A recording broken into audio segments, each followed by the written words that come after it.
And now, an Envision Financial podcast with Luke Smith on Canberra's 2CC. Luke Smith, good afternoon. Good afternoon. Here we are, Friday again. Where does the week go? I don't know. Yeah, it was a funny week this week because it started off on Monday and Tuesday. I thought, this is going really slowly. I got to the end of yesterday. I thought, where'd the week go? Yeah, look, I think at the moment it's just you blink and it's 2:30 in the afternoon. And then you go, this will take forever, and you blink and it's Friday. So yeah, here we go. I'm not sure if that's good or bad. Well, I don't know either, but here we are, Friday afternoon once again, and we've got a 3-day weekend coming up, which means, more time to spend out there in that beautiful sunshine. I believe you'll be playing some golf somewhere. I'm going to try. Yeah, fair enough. Going to try.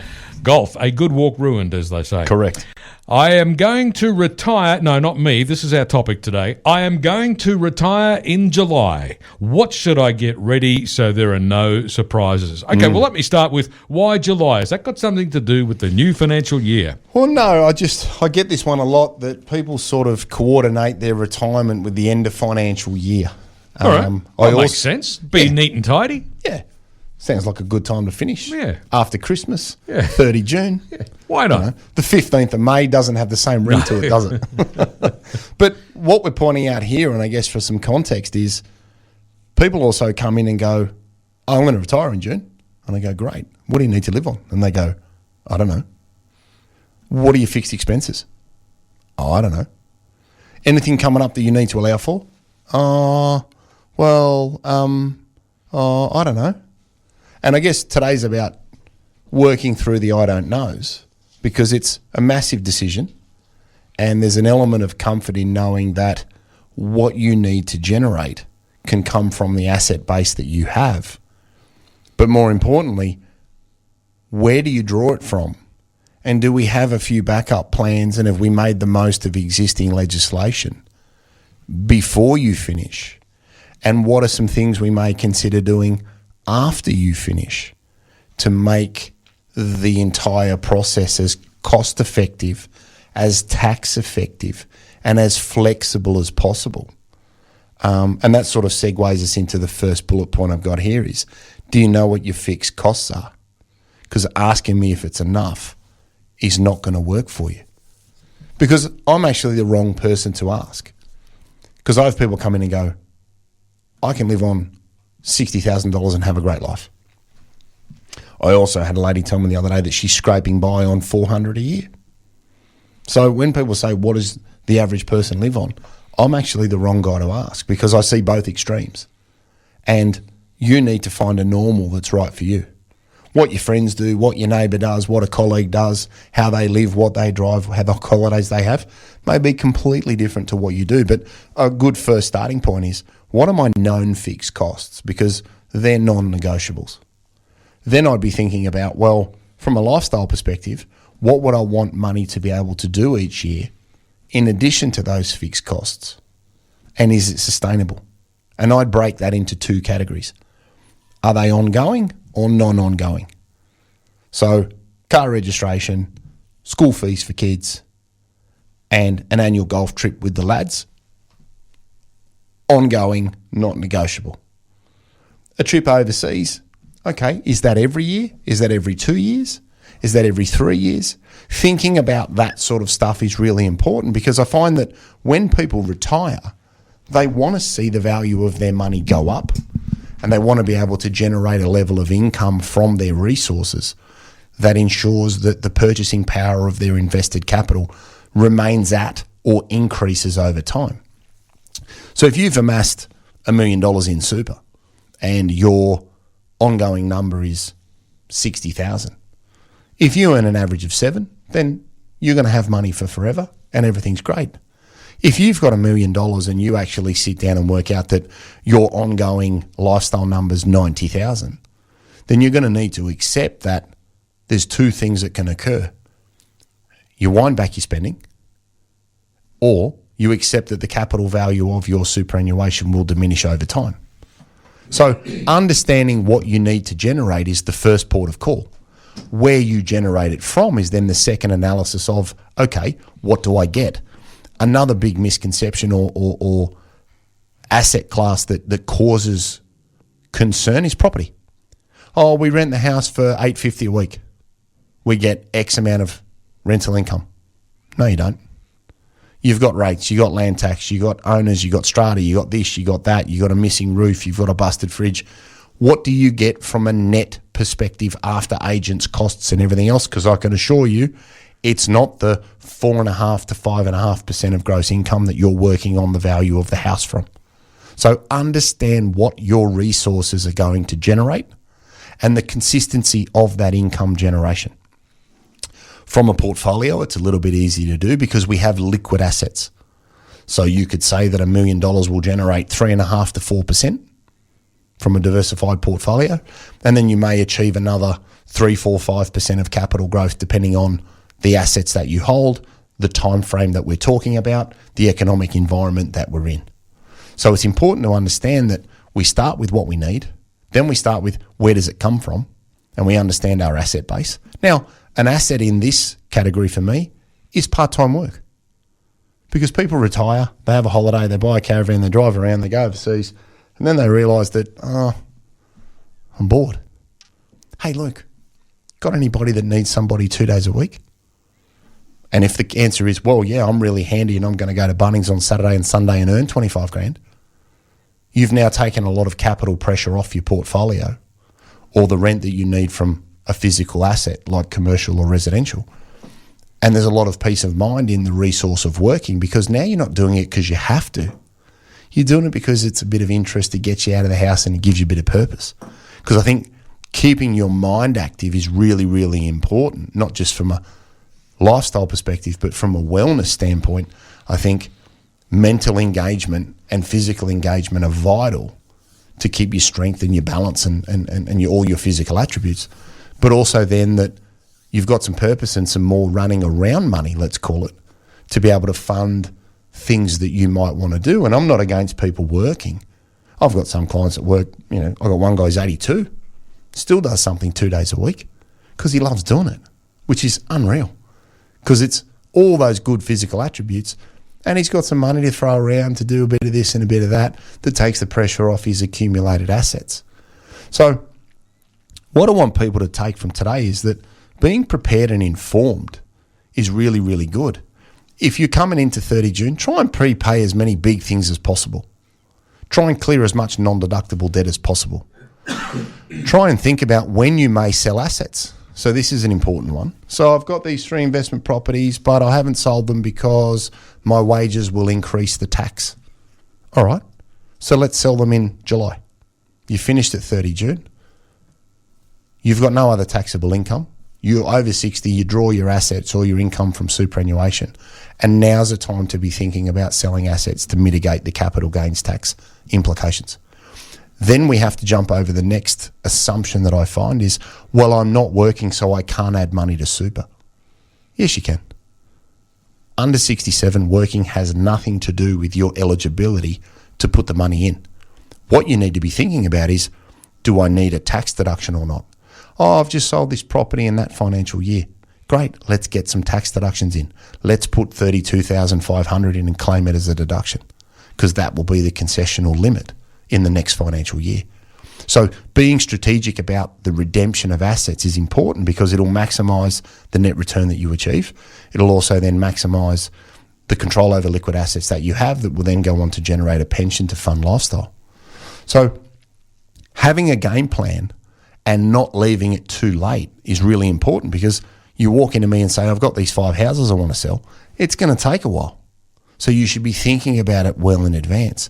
And I'd say I'm going to retire in July, this July or next July. I'd be thinking about it because the more prepared you can be, the greater clarity you have over your income and where your return will come from, combined with the redemption of assets to manage tax, are all going to give you some peace of mind because I'm well aware of the significance of turning off the income tap that you've been living on from wages for the last 42 years. Some people suggest that there's a kind of formula that if you're accustomed to living on an income of X amount while you're working, you only need about 7/10 of that amount when you're not working. Now, I'm not sure if that's true or not. It seems like I would rather have more money, not less. I mean, what's the right way to approach that? Get as much as you can and spend as much as you can. That's my general rule of it. Get as much as you can in the bin so that you have the comfort and peace of mind that even if you swing for the fence in a few years, as a percentage of your invested resources, you're not putting capital under pressure. Because we'll have years where we've got good returns. We'll have years where we've had bad returns. And people need to keep in mind that it's a marathon and not a sprint. And that's where I come back to knowing what you need is vital, because you may have years where you swing for the fence. And I generally say to people, look, within reason, go hell for leather to mid-70s, because you don't need at 87 what you need at 62. Because if you've done your retirement right, you've been somewhere, you've seen it, you've had it, you've driven it, you've crashed it, you've sold it, you've swapped it, you've traded it, you've worn it, you've got rid of it, it doesn't fit you anymore, you've eaten too much. All those good things happen. And you're not spending $120,000 a year at 87 because your knees and your back said, nah, we're not getting on another plane. Or I can't have a long holiday because I'm going from specialist to specialist to specialist. So it's about managing the expectations of what you need to generate and for how long. And I think a lot of people assume, I need that till the day I drop. I find you generally don't. But more is always better. I think it's also important that people think about the estate planning implications. And we've spoken in the past about recontribution strategies. Okay, you finished in July. So are we undertaking a recontribution strategy where we might take some money out of super, put it back into super, and lower the tax for the next generation? So it's also a great timeline and line in the sand for, is all my estate planning up to date? Do I have binding nominations? Am I going to start a pension? Is it going to be reversionary? Do I have an enduring power of attorney? It's a great line in the sand to be able to get all that admin stuff out the way so that you can finish and go, and you know you're all right. It's the innuendo that I find causes people angst because they don't know where their money's going to come from. Luke Smith from Envision Financial is with me in the studio today, and we're talking about if I'm planning to retire in July, what should I get ready so there are no surprises? What do I need to do to get ready? Obviously, it's a good idea to plan ahead, isn't it, Luke? Yeah, look, I think it's a massive decision, and I don't think people realise, and I see this regularly, the concern on people's faces when they realise that the security of an income tap is going to be turned off. And also don't think people truly understand the value of their resources and what they generate. So being informed here can avoid a number of surprises, concern, confusion, and a misunderstanding, because especially as a couple, he might say, we need this. She goes, no, we need that. Talk to the person that's spending the money. It's generally my first port of call. Then know your numbers. What are we going to spend? What do we need it for? And as we said before the ad break, what's fixed? What's variable? What's non-ongoing? What's ongoing? We're having a holiday overseas every year. Right. Get that in the diary. Depending on where you're going, or just about anywhere outside of Australia, take 25% more than you think you're going to need, because places are expensive. That is true, but I think any holiday you go on, you need to have a contingency fund, because you're always going to spend more than you plan to. Totally. And I also say to people, time is expensive. Now, you've gone from 35 to 45 years of working 40 hours a week. Now, all of a sudden, you've got to fill those 40 hours. So allow for some fat in your numbers, because you will be out having coffees, and you will be out having lunches, and you will be out getting an extra game of golf or a fish in. None of that's free. So don't just look at what you spend now socially. Think about, well, I've got 40 hours to fill. Now, you may not fill them all at a cost-driven expense, but you may fill 20. Okay, what do I need to allow for? So it's important that you prepare for this, because it is a little bit harder than people realise. Sell assets when you finish work. Remember, you can make contributions and lower your tax by adding money to superannuation, because if you finish in June, you have no superannuation support in the next financial year, and you can put in $32,500 and claim a tax deduction.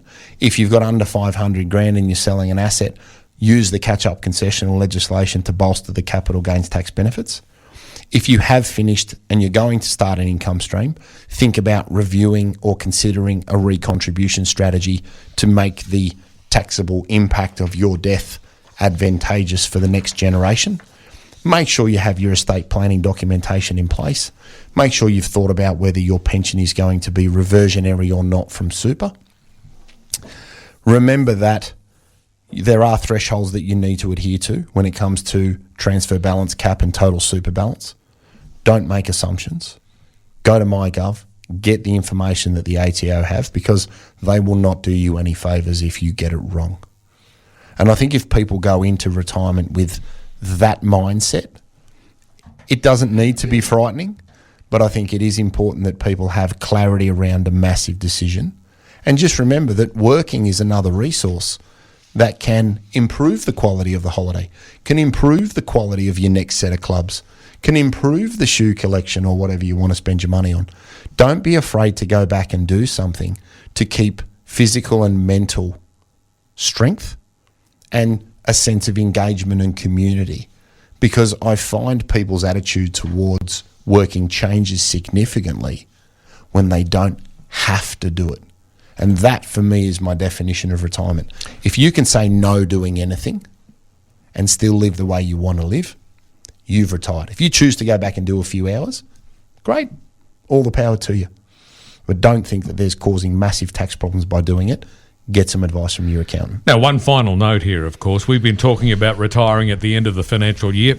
There is no rule that says you have to retire at any particular time. No. We just found that sometimes people like to do things in a nice, neat and tidy way, and for some reason they pick that date. So here's a great reason why you might work the first 2 weeks of July where you're over 67.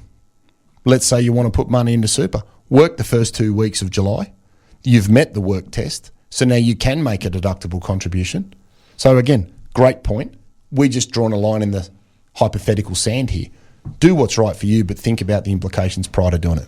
Indeed. So, Luke, where can listeners get more information? Yeah, so office number 62604749. We've got envisionfinancial.com.au on the internet. We've got the podcast, The Strategy Stacker. Luke Talks Money on iTunes and Spotify. And we've got Envision Financial Canberra on YouTube, where we have a back catalogue of all of our shows and hours and hours and hours of content getting watched every month, which is great because it's very specific and easy to find. And we've got Smart Money Strategy, your ultimate guide to financial planning, which breaks down all of the individual strategies that we speak about each week. And it's something you can keep by the bedside. Fantastic. And Luke, thanks very much for dropping by. We will catch up with you again at the same time next Friday afternoon. See you next week. Luke Smith from Envision Financial back with us again after the 4:30 news update right here on 2CC next Friday afternoon, when we'll select another incredibly interesting topic to talk about. And I have no idea what that's going to be yet, but I'm sure it'll come as a surprise to us all.